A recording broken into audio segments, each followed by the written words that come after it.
നിങ്ങൾക്ക് ഞാൻ സന്താന ഭാഗ്യം നൽകാം. എന്നാൽ ഒരു നിബന്ധനയുണ്ട്. പ്രസവ സമയം അടുക്കുമ്പോൾ രാജ്ഞിയെ എന്റെ അടുത്ത് ഈ കാട്ടിലെത്തിക്കണം. മഹാറാണി പ്രസവിക്കും.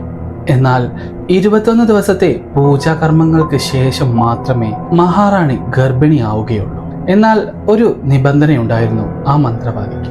മഹാറാണിക്ക് എന്ന് പ്രസവവേദന വരുന്നോ അന്ന് മഹാറാണിയുടെ പ്രസവം എടുക്കാൻ എൻ്റെ പക്കലേക്ക് കൊണ്ടുവരണം. എന്നാൽ മഹാറാണി പ്രസവിച്ചത് ഒരു മനുഷ്യ കുഞ്ഞിനെയായിരുന്നില്ല, മറിച്ച് ഒരു പിശാചിനെയായിരുന്നു. പിശാചിനെ പ്രസവിച്ച മഹാറാണിയുടെ കഥ പറയാം.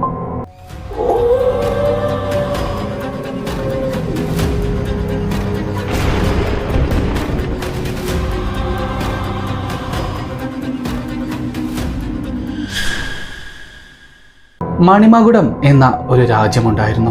നൂറ്റാണ്ടുകൾക്ക് മുമ്പേ അവിടെ ഉണ്ടായിരുന്ന ഒരു രാജാവായിരുന്നു മാണ്ഡവികൻ രാജാവ്. രാജാവിന്റെ പത്നിയായിരുന്നു സംയുക്ത എന്ന മഹാറാണി. എന്നാൽ മണിമകുടം രാജ്യത്തിന് ഒരൊറ്റ സങ്കടമേ ഉണ്ടായിരുന്നുള്ളൂ. ആ രാജ്യത്തിന് ഒരു അനന്തരാവകാശി ഇല്ല എന്നത്.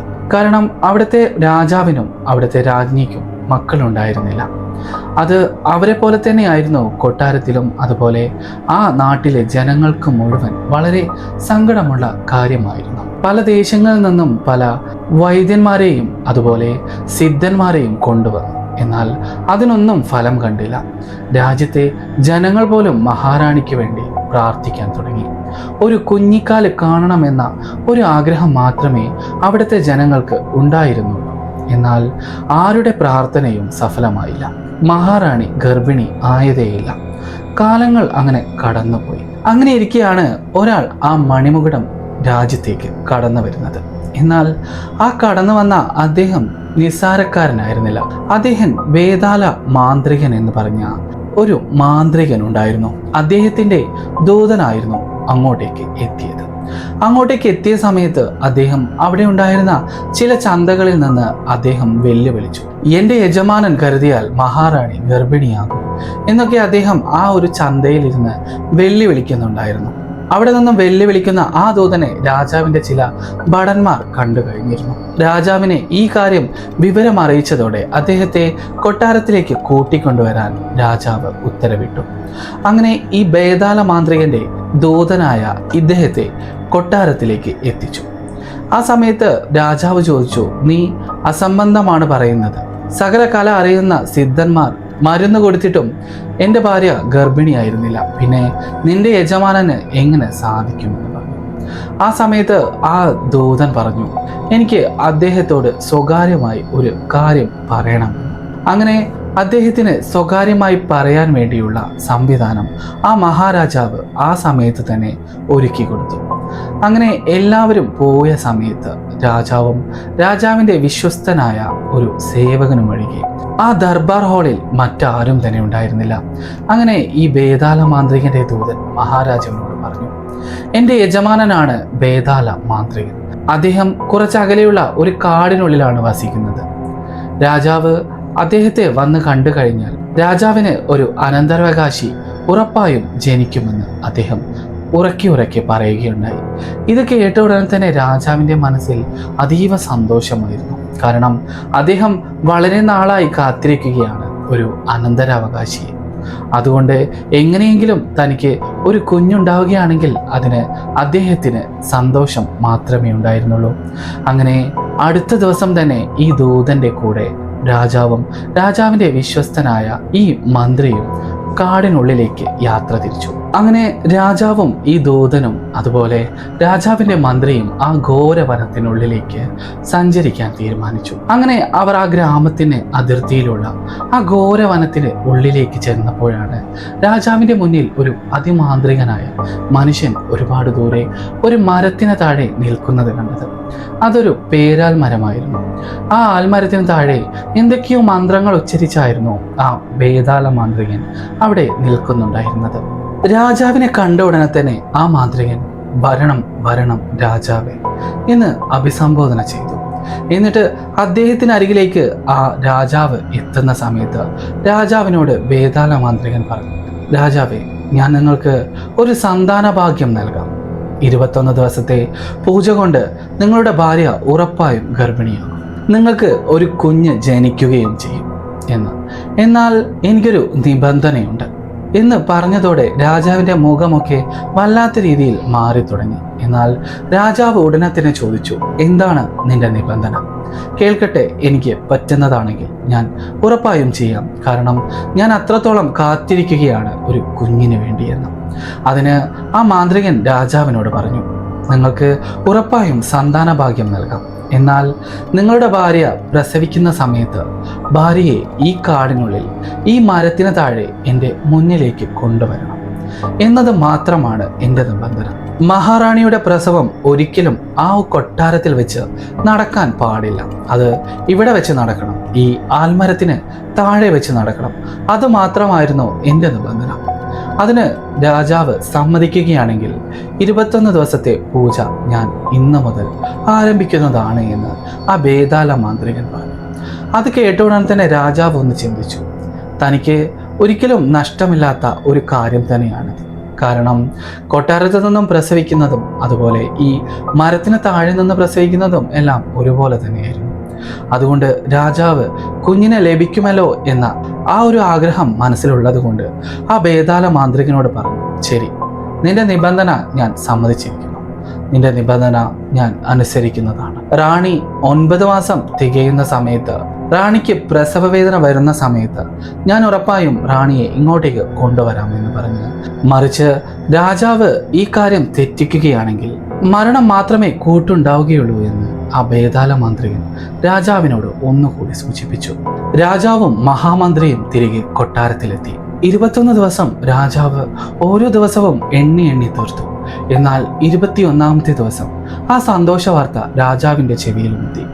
മഹാറാണി ഗർഭിണിയാണ് എന്ന അതിസുന്ദരമായ അതിമനോഹരമായ ആ വാർത്ത രാജ്യമെമ്പാടും അറിയാൻ തുടങ്ങി.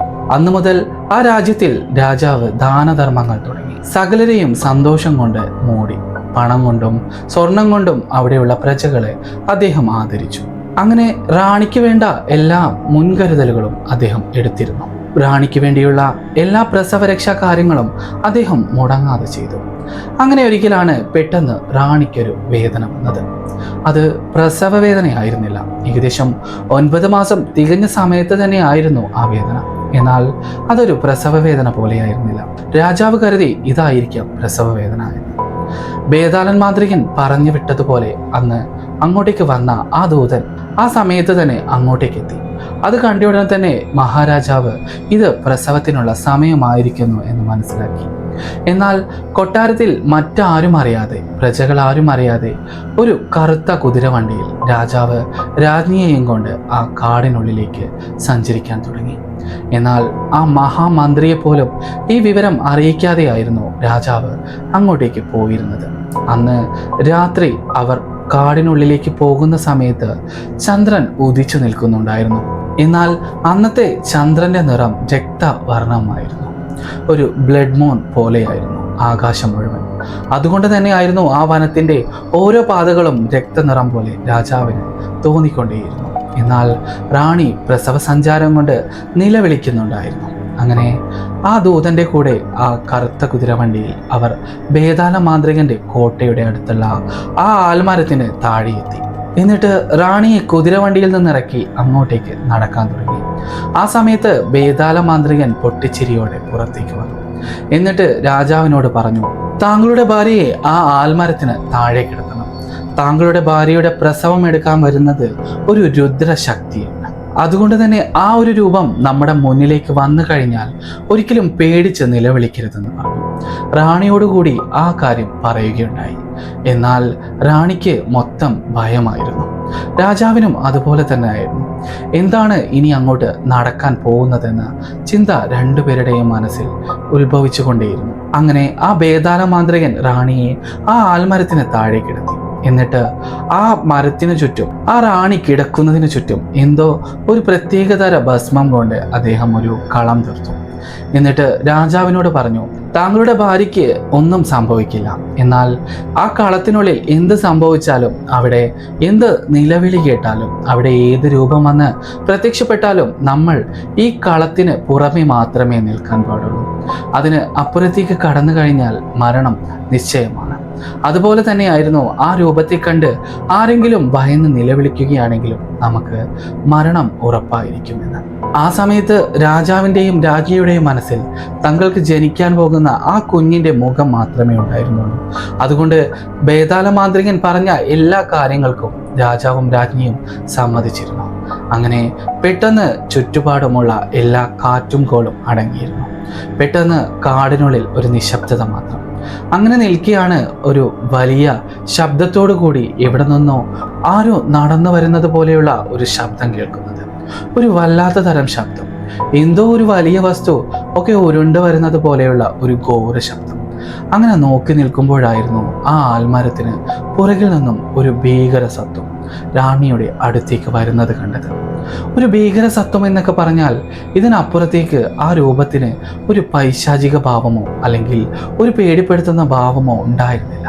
അത്രയ്ക്കും ഭയാനകമായിരുന്നു ആ രൂപത്തിൻ്റെ കാഴ്ച. ഇത് കണ്ട ഉടനെ തന്നെ രാജാവിന് ശ്വാസം അടക്കി പിടിക്കാനും പേടി മനസ്സിൽ ഒളിച്ചു വെക്കാനും സാധിച്ചിരുന്നില്ല. എന്നാൽ രാജാവ് എന്തെങ്കിലും തെറ്റായി ചെയ്യുകയാണെങ്കിൽ തൻ്റെ ഭാര്യ സംയുക്തയുടെയും ജനിക്കാൻ പോകുന്ന കുഞ്ഞിൻ്റെയും കാര്യം കഷ്ടത്തിലാവുമല്ലോ എന്ന് കരുതി രാജാവ് ആത്മനിയന്ത്രണം പാലിച്ചു. എന്നാൽ സംയുക്ത റാണിക്ക് ഈ ഒരു രൂപത്തെ കണ്ടത് മുതൽ റാണിക്ക് പേടി അടയ്ക്കാനേ സാധിച്ചില്ല. ഇടയ്ക്കിടയ്ക്ക് കണ്ണുകൾ ഉറക്കെ ചിമ്മാൻ തോന്നിയെങ്കിലും അത് റാണിക്ക് സാധ്യമായിരുന്നില്ല. ഏതോ ഒരു അദൃശ്യ ശക്തി തന്നെ കൺചിമ്മാൻ അനുവദിക്കാത്ത പോലെ തോന്നിക്കൊണ്ടേയിരുന്നു. എന്നാൽ ആ രൂപം പതിയെ പതിയെ റാണിയുടെ അടുത്തേക്ക് വന്ന് റാണിയുടെ വയറിൽ തൊടുകയുണ്ടായി. കൂർത്ത നഖങ്ങളുള്ള ആ രൂപത്തിൻ്റെ കൈ റാണിയുടെ വയറിൽ തൊട്ടപ്പോൾ മുതൽ റാണിക്ക് ഭയം അധികമായിക്കൊണ്ടിരുന്നു. എന്നാൽ റാണിക്ക് ആ ഭയം ഒരിക്കലും അടക്കി പിടിക്കാൻ കഴിഞ്ഞില്ല. റാണി ഉറക്കെ ഉറക്കെ നിലവിളിക്കാൻ തുടങ്ങി.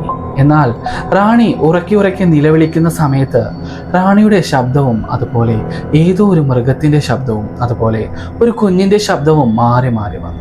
വീണ്ടും ബേതാള മാന്ത്രികൻ രാജാവിനോട് പറഞ്ഞു, രാജാവേ, നമ്മൾ പേടിച്ചതുപോലെ തന്നെ സംഭവിച്ചിരിക്കുന്നു. റാണി നിലവിളിച്ചിരിക്കുന്നു. ആ സമയത്താണ് പെട്ടെന്ന് ആ രൂപത്തിൻ്റെ മട്ടും ഭാവവും മാറാൻ തുടങ്ങിയത്. എന്നാൽ തൻ്റെ ഭാര്യയെ ഉപദ്രവിക്കുന്നത് കണ്ട ആ ഒരു രൂപത്തെ നശിപ്പിക്കാനായി ആ മാന്ത്രിക വലയം ഭേദിച്ച് രാജാവ് അതിനകത്തേക്ക് കയറി. അതുവരെ കിടന്നിരുന്ന റാണി ഗർഭത്തോടെ എഴുന്നേറ്റ് നിന്ന് വായുവിൽ ഉയർന്നു പോകുന്നത് പോലെ തോന്നി. എന്നിട്ട് ഒരു വവ്വാലിനെ പോലെ ആ ആൽമരത്തിൻ്റെ ചില്ലയിൽ തലകീഴായി തൂങ്ങി നിൽക്കുന്നത് പോലെയൊക്കെ ചെയ്യാൻ തുടങ്ങി. അത് കണ്ടയുടൻ തന്നെയായിരുന്നു രാജാവ് ആ മാന്ത്രിക വലയം ഭേദിച്ച് ആ പേരാൽ മരത്തിന് താഴേക്ക് ചാടിക്കയറിയത്. റാണി, നിനക്കൊന്നും സംഭവിക്കില്ല, ഞാൻ വന്നു കഴിഞ്ഞു എന്ന് പറഞ്ഞു. ആ സമയത്ത് റാണിയുടെ മട്ടും മാതിരിയൊക്കെ മാറിയിരുന്നു. മുഖം വക്രമായി, വിറങ്ങലിച്ച കണ്ണുകളും അതുപോലെ ചോര പറ്റിയ ഒരു ശരീരവുമായി റാണി രാജാവിനോട് പറഞ്ഞു, നിന്റെ റാണി എപ്പോഴോ മരണപ്പെട്ടിരിക്കുന്നു, ഇനി ഒരിക്കലും അവളെ നിനക്ക് കിട്ടാൻ പോകുന്നില്ല എന്ന് ആ ഒരു രൂപം റാണിയുടെ വേഷത്തിൽ രാജാവിനോട് പറഞ്ഞുകൊണ്ടിരുന്നു. ആ സമയത്ത് ആ രൂപം അതിശക്തമായി നിലവിളിക്കാൻ തുടങ്ങി. ആ നിലവിളിയുടെ ശബ്ദം കൊണ്ട് ആ മാന്ത്രികന്റെയും രാജാവിൻ്റെയും ചെവിയിൽ നിന്ന് വരെ രക്തം വരുന്നുണ്ടായിരുന്നു. പെട്ടെന്ന് തന്നെ ആ റാണിയുടെ രൂപം ആ ആൽമരത്തിന് മുകളിലേക്ക് ഒരു വവ്വാലിനെ പോലെ തൂങ്ങിക്കിടന്നുകൊണ്ട് ആ മഹാരാജാവിനോട് പറഞ്ഞു, നിന്റെ ഭാര്യ മരിച്ചിരിക്കുന്നു, ഇനി നിന്റെ ഊഴമാണ് എന്ന്. അത് പറഞ്ഞു തീരുന്ന അതേ സമയത്താണ് ആ രാജ്ഞിയുടെ വയറിൽ നിന്നും ഒരു ദുർഗന്ധം വമിക്കുന്ന തരത്തിലുള്ള എന്തോ ഒരു മാംസപിണ്ഡം താഴേക്ക് വീഴുന്നത്. അത് വീഴുന്ന ആ സമയത്ത് അത് പെട്ടെന്ന് പൊട്ടിച്ചിതറി അതിനകത്തു നിന്നും ഒരു കുഞ്ഞ് പുറത്തേക്ക് വരുന്നു. ഒരു പൈശാചികത നിറഞ്ഞ ഒരു രൂപമായിരുന്നു അതിന്. നീല നിറത്തിലുള്ള ആ കുഞ്ഞിന് 2 ഘോര പല്ലുകളും അതുപോലെ പിശാചിനെ പോലെയുള്ള 2 ചെവികളും ഉണ്ടായിരുന്നു. അതിൻ്റെ കയ്യിലെ നഖങ്ങൾ വളരെ കൂർത്ത ഒരു രൂപത്തിലുള്ളതായിരുന്നു. ആ ഒരു കാഴ്ച കണ്ട ഉടനെ തന്നെയായിരുന്നു രാജാവ് അലറി വിളിക്കാൻ തുടങ്ങിയത്. പെട്ടെന്ന് ആ രൂപം രാജാവിൻ്റെ ശരീരത്തിലേക്ക് പാഞ്ഞു കയറി തൻ്റെ കൂർത്ത നഖം കൊണ്ട് രാജാവിൻ്റെ കഴുത്തിൽ ആ കൂർത്ത നഖം ഇറക്കാൻ തുടങ്ങി. മരണവെപ്രാളം കൊണ്ട് തുടിച്ചുകൊണ്ടിരിക്കുന്ന ആ രാജാവ് മരണപ്പെട്ടു കഴിഞ്ഞിരുന്നു. അതോടുകൂടി അവിടെ എല്ലാം ശാന്തമായിരുന്നു. ഈ കാഴ്ചകളൊക്കെ കണ്ട് ബേതാള മാന്ത്രികൻ അവിടെ നിന്നും രക്ഷപ്പെട്ടിരുന്നു. എന്നാൽ അടുത്ത 3 ദിവസം കഴിഞ്ഞിട്ടും റാണിയെയും രാജാവിനെയും കൊട്ടാരത്തിൽ കാണാത്തതിനെ തുടർന്ന് രാജാവിന്റെ അനിയൻ സൂരസേനൻ അവിടെ എല്ലാ ഭാഗങ്ങളിലും അന്വേഷിക്കാൻ തുടങ്ങി. അങ്ങനെയാണ് കൊട്ടാരത്തിലെ മഹാമന്ത്രി സൂരസേനനോട് ഈ കാര്യങ്ങളൊക്കെ പറയുന്നത്. അങ്ങനെ ആ മഹാമന്ത്രിയെ കൂട്ടി സൂരസേനൻ ആ ബേതാള മാന്ത്രികൻ പറഞ്ഞ ആ ആൽമരത്തിന്റെ അടിയിലേക്ക് എത്തി. അങ്ങോട്ട് എത്തിയ സമയത്ത് സൂരസേനൻ കണ്ട കാഴ്ച അതിഭയാനകമായിരുന്നു. ചേതനയേറ്റ് കിടക്കുന്ന തൻ്റെ ജ്യേഷ്ഠൻ മഹാരാജാവ്, അതുപോലെ ആ ആൽമരത്തിൽ തൂങ്ങിയ നിലയിൽ കണ്ട തങ്ങളുടെ മഹാറാണിയും അവിടെ ഒരു വേദനാജനകമായ കാഴ്ചയായി മാറി. അപ്പോഴാണ് താഴെ നിന്നും എന്തോ അനങ്ങുന്നത് പോലെ നോക്കുന്ന സമയത്ത് ആ ദുഷ്ടയായ ആ കുട്ടിപ്പിശാച് അവിടെ തന്നെ നിൽക്കുന്നുണ്ടായിരുന്നു. എന്നാൽ അവിടെ ആ ഒരു രൂപത്തെ കണ്ട ഉടനെ തന്നെ മഹാമന്ത്രി ഉറക്കെ അലറി വിളിക്കാൻ തുടങ്ങി. എന്നാൽ ആ സമയത്ത് ആ പൈശാചിക കുഞ്ഞ് ആ മഹാമന്ത്രിയുടെ ശരീരത്തിലേക്ക് പാഞ്ഞു കയറി അദ്ദേഹത്തെ അതിക്രൂരമായി കൊല ചെയ്യാൻ തുടങ്ങി.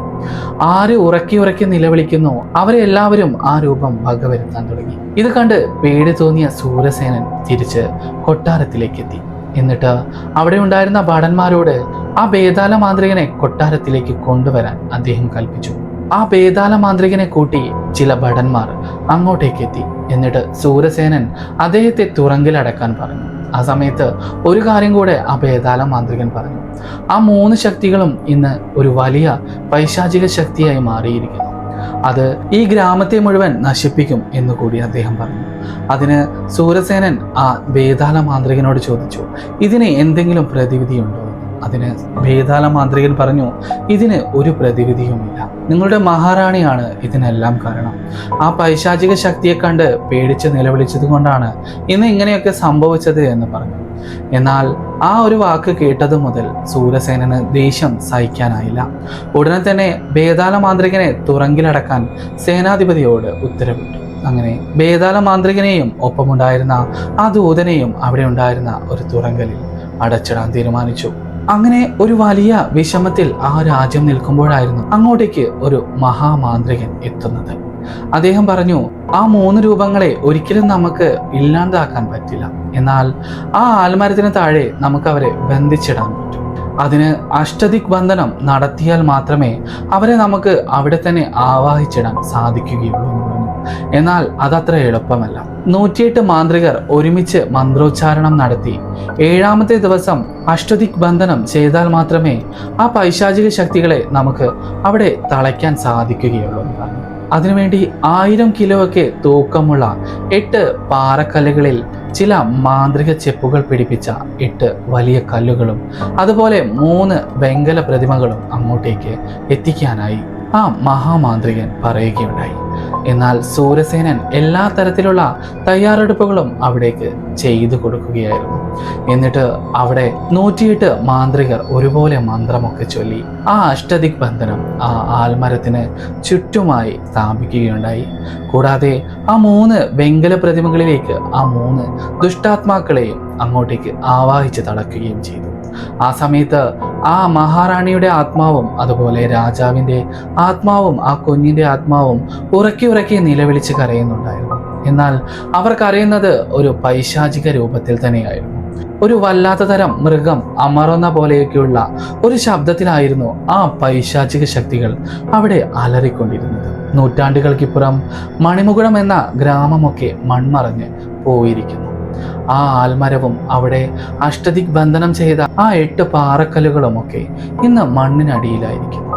എപ്പോഴെങ്കിലും ആരെങ്കിലും അത് കണ്ടെത്തി ആ അഷ്ടദിക് ബന്ധനങ്ങൾക്ക് എന്തെങ്കിലും ചാഞ്ചല്യം സംഭവിക്കുകയാണെങ്കിൽ ആ 3 ആത്മാക്കളും ഒരു വലിയ ദുഷ്ടാത്മാവായി വീണ്ടും പുനർജനിക്കാൻ സാധ്യതയുണ്ട് എന്ന് ഇപ്പോഴും ആ മണിമുകുടം സ്ഥിതി ചെയ്യുന്ന അവിടുത്തെ ഗ്രാമവാസികൾ വിശ്വസിക്കുന്നുണ്ട്. എവിടെയോ എഴുതി വെച്ച ഈ ഒരു ചരിത്രം അവിടെ എല്ലാവരും വിശ്വസിച്ചു പോരുന്നു. അതുകൊണ്ട് തന്നെ ആ ഗ്രാമത്തിലുള്ളവർ പ്രത്യേകിച്ച് ചില ഭാഗങ്ങളിലൊക്കെ കുഴിയെടുക്കുന്ന സമയത്ത് വളരെയധികം ശ്രദ്ധിച്ചായിരുന്നു കുഴിയെടുത്തുകൊണ്ടിരുന്നത്. ആരെങ്കിലും ആ അഷ്ടദിക് ബന്ധനം ലംഘിച്ചു കഴിഞ്ഞാൽ പിന്നെ ആ ഗ്രാമത്തിലുള്ളവർക്ക് മരണമായിരിക്കാം ഫലമെന്ന് എല്ലാവർക്കും അറിയാമായിരുന്നു. ഇത്തരത്തിലുള്ള കഥകൾ കേൾക്കാൻ നിങ്ങൾക്ക് ഇഷ്ടമാണെങ്കിൽ നിങ്ങൾക്ക് ഈ ചാനൽ സബ്സ്ക്രൈബ് ചെയ്ത് എൻ്റെ കൂടെ കൂടാവുന്നതാണ്. ഇതുപോലെയുള്ള ധാരാളം കഥകൾ ഇനിയും എനിക്ക് നിങ്ങളോട് പറയാനുണ്ട്.